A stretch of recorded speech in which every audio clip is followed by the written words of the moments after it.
just, okay. Hi everybody, my name is, First of all, can you hear me? All right, hi everybody, my name is Baraonsky.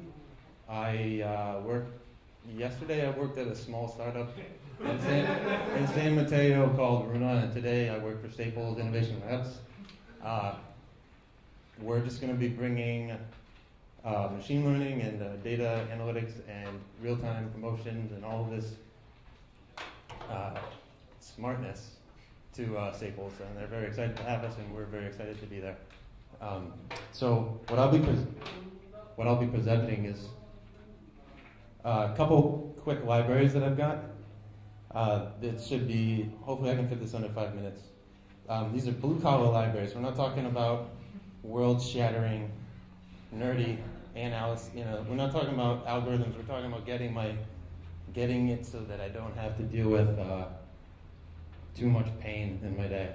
So, starting working at Runa, I had some particular issues that just were not going to work for me. One of which was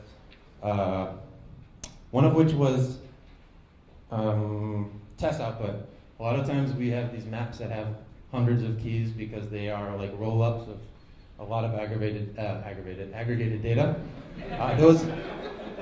You get a problem because if you test a map like that, you either only test a portion of it, and now you're worried that your test isn't necessarily covering the actual map that you care about, or you're testing too much of it and you can't even read the output when it fails. So that brings me to GUI diff. This is just, I want to diff stuff easily. So I got to put this down so I can type, but let me show you. All right, so I think the easiest way for me to handle this is to just run it. Okay, so here in the buffer on the right, I've got a REPL that is in the namespace on the left. So I'm just going to, over here, I'm going to run closure tests, run tests, and you're going to see this right here. This is going to be a problem because you could spend a lot of time trying to figure out what happened, and I don't really want to do that. So instead, I've written a thing called GUI diff, which has many different layers of access, but I'll just show you the big whammy.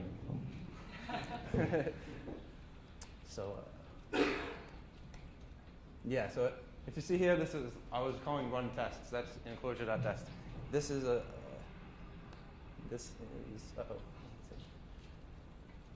GUI diff run tests plus. Let's see.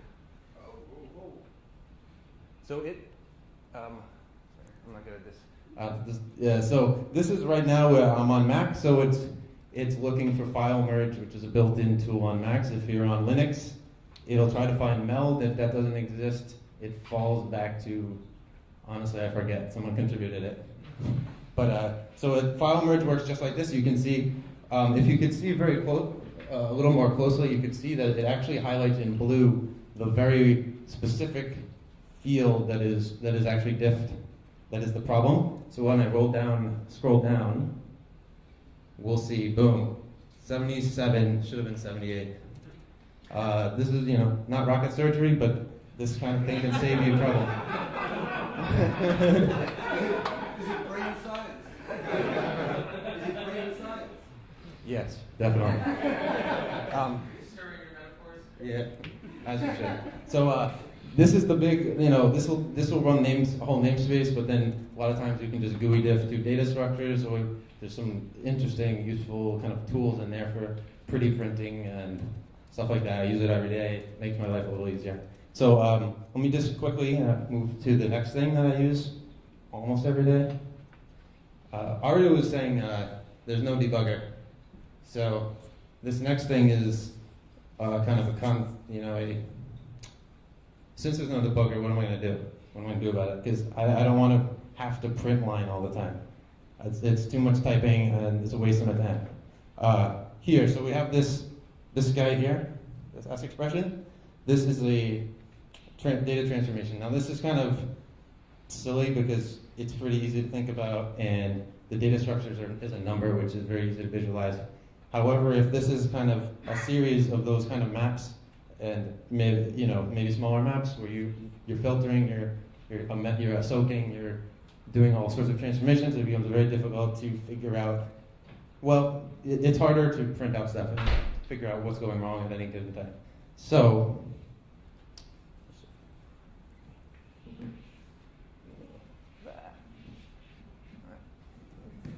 all right, so, okay, cool. So, So the name print foo, the idea is print X.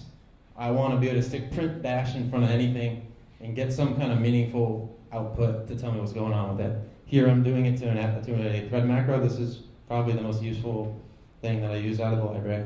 oops. Let me expand this so this could be a little more. The printout should be over here. Oops. Actually, I forgot how to play this actually. But okay, so I'll just run this and that should be all we need. No. Oh, yeah. Usually I have it require. I don't usually require it. This threw me off.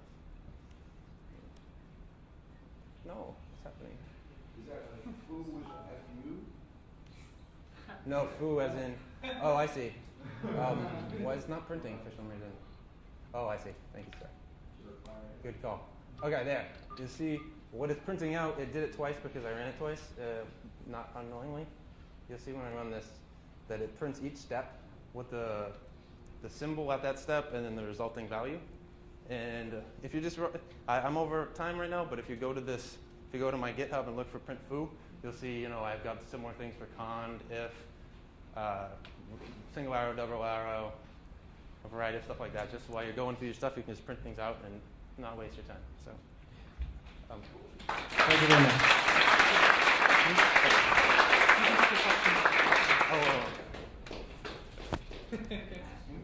You guys going to help you with any answers to any questions? Does it actually return the value of the expression, so you could put that in line with something else? That is the intent. It shouldn't change it. Just trying to get the next one. No problem. Yeah, it definitely. The intent is don't mess with the expected result. So I can just surgically go in there, print everything out, see how it's. A lot of the times in the transformation here, you got 5 maybe, and you're not quite sure where it's going already in the middle, and then 1 5 whatever print dash, and you got an answer. No, it's fine. All right, thank you. And just if you're interested in working Staples Innovation Labs, just get in touch with me.